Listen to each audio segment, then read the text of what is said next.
में हमने थ्योरी पढ़ी थी एडिशन सब्ट्रैक्शन के बारे में और स्केलर मल्टीप्लिकेशन के बारे में कि एक नंबर कैसे मैट्रिक्स के साथ मल्टीप्लाई करते हैं। तो उसी पर बेस्ड है एक्सरसाइज 1.3। इसमें पहला क्वेश्चन है कि let A and B 2/3 matrices, मतलब ए और बी दो ऐसे मैट्रिसेस है जिनमें 2 रोज होंगे और 3 कॉलम्स होंगे, दोनों सेम ऑर्डर के हैं। And let C and D be 2 square matrix. यहाँ पर याद रखें 2 स्क्वायर मैट्रिक्स का मतलब है स्क्वायर मैट्रिक्स में चूंकि नंबर अब रोज और कॉलम बराबर होते हैं, इसका मतलब कि सी और डी जो है उसमें रोज और कॉलम 2 होंगे, मतलब वो 2x2 ऑर्डर के होंगे या 2/2 ऑर्डर के होंगे।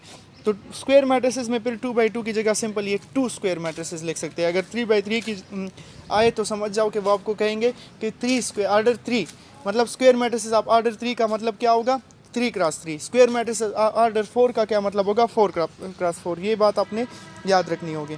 फिर हमसे कहा जा रहा है विच ऑपरेशंस आर डिफाइंड, मतलब इनमें से कौन से ऑपरेशंस डिफाइन होंगे, कौन से हो सकते हैं। तो ऑपरेशन नंबर 1 है a + b।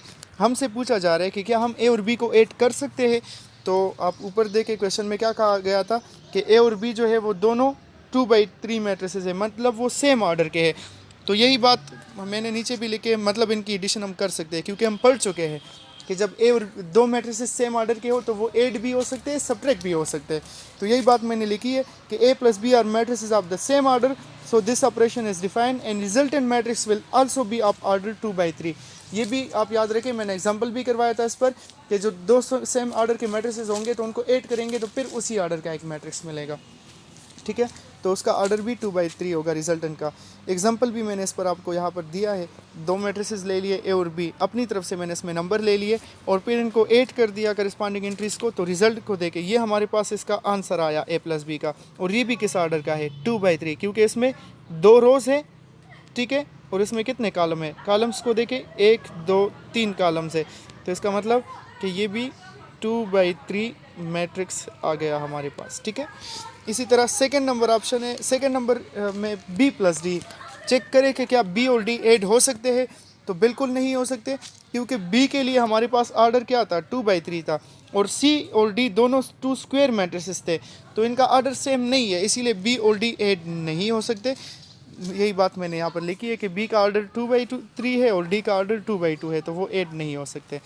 इसी तरह 3a - 2a 2c ये भी डिफाइन नहीं होगा, क्योंकि a का ऑर्डर अगेन 2/3 था और c का ऑर्डर 2/2 है, तो ये भी ऐड नहीं हो सकते। Last number part 7c + 2d, ये हमें कहा गया था कि c और d भी सेम ऑर्डर के हैं, 2/2 मैट्रिसेस है, तो ये भी हो सकते हैं और इनका रिजल्टेंट भी 2/2 ऑर्डर का होगा।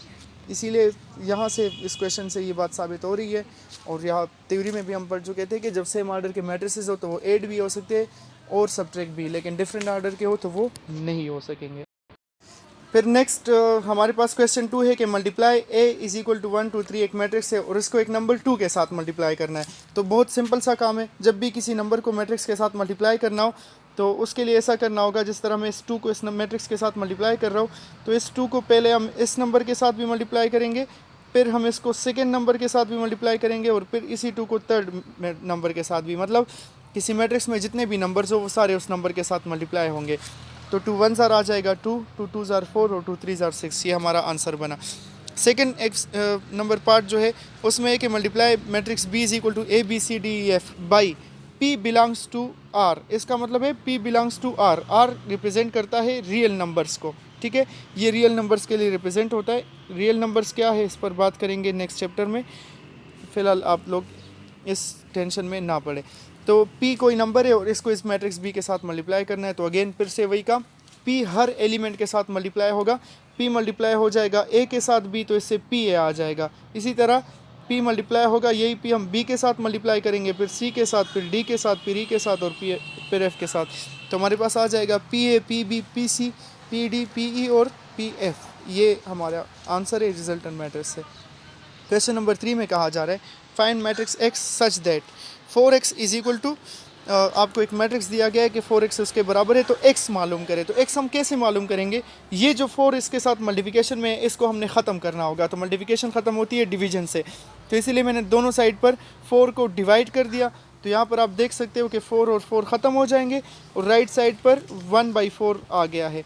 1/4 का क्या मतलब, जिस तरह मैंने पिछले क्वेश्चन में नंबर्स मल्टीप्लाई किए उसी तरह ये नंबर हर एक नंबर पर डिवाइड हो जाएगा, क्योंकि ये 4 डिवीजन में है। तो आप देख सकते हो मैंने यहाँ पर इसमें हर एक नंबर को 4 से डिवाइड कर दिया और फिर सिम्प्लीफाई करके आंसर लिख दिया है। 1/4 अपनी जगह पर आ जाएगा, 2/4 बराबर हो जाएगा 1/2 के, इसी तरह 4/4 बराबर हो जाएगा 1 के। जो सिम्प्लीफाई हो सकते थे मैंने सिम्प्लीफाई कर दिए, जो नहीं हो रहे थे वो अपनी जगह पर आ गए और ये मैट्रिक्स हमारे पास आंसर वाला है। ठीक है, ये हमारा आंसर आ गया है। जो सिम्प्लीफाई नहीं हो सकते वो अपनी जगह पर रह गए हैं। नेक्स्ट नंबर क्वेश्चन 4 में ए और बी दो मैट्रिसेस दिए गए हैं सेम आर्डर के। आप लोग देख सकते हो इसमें 3 रोज़ है और 2 कॉलम्स है, मतलब 3/2 आर्डर के है। तो हमें 3a - b मालूम करना होगा और ये हम कर सकते हैं क्योंकि सेम आर्डर मैट्रिसेस है। तो देखिए आप 3 अपनी जगह पर आ गया, ए मैट्रिक्स की वैल्यू मैंने पुट कर दी, माइनस साइन अपनी जगह और फिर बी मैट्रिक्स की वैल्यू। तो सबसे पहला कौन सा ऑपरेशन करना होगा, ये वाला 3 को ए मैट्रिक्स के साथ मल्टीप्लाई करना होगा। तो 3 मैंने उसके हर एलिमेंट के साथ मल्टीप्लाई कर दिया। 3 1s are 3, 3 2s are 6, 3 3s are 9, 3 4s are 12। इसी तरह ये 3a से हमारे पास ये रिज़ल्ट आया। आप वीडियो को पास करके देख सकते हैं। अब फाइनल स्टेप क्या करना होगा कि ये मैट्रिक्स इससे माइनस करना होगा। तो करिस्पॉन्डिंग एंट्रीज़ को करेंगे। ठीक है, करिस्पॉन्डिंग एंट्रीज़ कैसे, ये 3 माइनस हो जाएगा -3 से। तो यहाँ पर ये मैंने 3 -3 लिख दिया, माइनस माइनस +3 हो जाएगा और 3 + 3 से फाइनली रिज़ल्ट क्या आ रहा है, ये 6 आ रहा है। इसी तरह हर एक करिस्पॉन्डिंग एंट्री को करें। 6 से माइनस हो जाएगा -2, जो कि 6 + 2 बन जाएगा वो 8। इसी तरह सारी एंट्रीज़ को करके हमारे पास जो रिज़ल्ट आता है, जो आंसर आता है वो है 6 8 8 17 और 11 15। आप वीडियो को पास करके रिज़ल्ट को देख सकते हैं। 5 नंबर क्वेश्चन में भी हमें ए और बी दो मैट्रिसेस दिए गए हैं और सेम ऑर्डर के ये भी, और कहा जा रहा है कि find matrix C such that a + 2b = c। तो c = a + 2b है। ए मैट्रिक्स की वैल्यू लगा दी मैंने 2 अपनी जगह और बी मैट्रिक्स की वैल्यू लगा दी मैंने। ऐड करने से पहले हमें पहले 2b मालूम करना होगा, मतलब मैट्रिक्स b के साथ ये 2 मल्टीप्लाई करना होगा। तो यही यहाँ पर मैंने मल्टीप्लाई किया है। आप देख सकते हैं हर एक एंट्री के साथ 2 मल्टीप्लाई हो गया। तो 2 3s are 6 आया, 2 - 1s are -2। इसी तरह सारे नंबर्स जो है वो सिम्प्लीफाई होकर ये हो गए। अब हमें सिंपल एडिशन करनी है, करस्पॉन्डिंग एंट्रीज़ को ऐड करना है। तो 1 ऐड हो जाएगा 6 के साथ, जिससे क्या आया 1 + 6 = 7। इसी तरह 2 ऐड हो जाएगा -2 के साथ, 2 - 2 से हमारे पास 0 आया। इसी तरह -3 ऐड हो जाएगा 4 के साथ, इससे 1 आया। फिर 5 ऐड हो जाएगा 8 के साथ, इससे 13 आया। और बाकी सारी एंट्रीज आप खुद कर ले। सिंपल सा क्वेश्चन। नंबर क्वेश्चन में हमें फिर से ए और बी सेम ऑर्डर के मैट्रिसेस दिए गए और कहा जा रहा है find matrix x such that. हमें एक इक्वेशन दिया गया है 2a + 3x = 5b। तो 2a + 3x = 5b है। सबसे पहला काम मैंने ये किया कि इस 2a को दूसरी तरफ ले गया, तो ये -2a हो जाएगा क्योंकि हमें x को अकेला करना है। और फिर ये 3 मल्टीप्लिकेशन में है तो 3 को डिवाइड कर दिया, तो इस तरफ 1/3 आ जाएगा और यहाँ से 3 ख़त्म हो जाएंगे। तो x फाइनली रह गया 1/3, 5 अपनी जगह। ठीक है, और बी मैट्रिक्स की वैल्यू लगा दी -2 अपनी जगह और ए मैट्रिक्स की वैल्यू ये हो गई।